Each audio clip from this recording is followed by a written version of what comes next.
పాపం రైళ్లల్లా బయటి ప్రయాణాలకు పోయేటోళ్ళకి చాలా కష్టాలు అవుతున్నాయి ఊటుల్లా. వాళ్ళకు కూసుందామంటే జాగ దొరుకుతలేదట, నిలబడే సందు కూడా లేకుండా పోయిందట. మస్తు అంటే మస్తు ఇబ్బందులు పడుతున్నారట.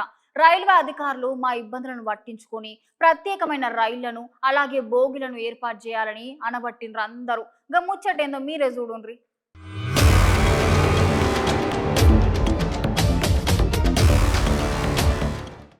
పాపం జనాలు ప్రయాణం చేసేటప్పుడు అరిగోసలు పడుతున్నారు.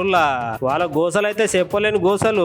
ఈ చేతులనేమో సంచి, తలకాయ మీదనేమో సామాను, ఇంకో చేతులనేమో బట్టలు, ఇట్లా ఇవన్నీ పట్టుకొని నడుచుకుంటూ ట్రైన్ ఎక్కుదామని పోతే ఆ ట్రైన్ లో జాగనే ఉండదు. ఇక జాగ విషయం పక్కకు పెడితే నిలవానికి స్థలం సరిపోదు. కనీసం కాలు తీసి కాలు పెడదామన్నా కూడా సందే ఉండదు ఈ రైళ్లల్లా. నేను ఈ ముచ్చట ఎందుకు చెప్తున్నానంటే మీరే చూడుర్రి.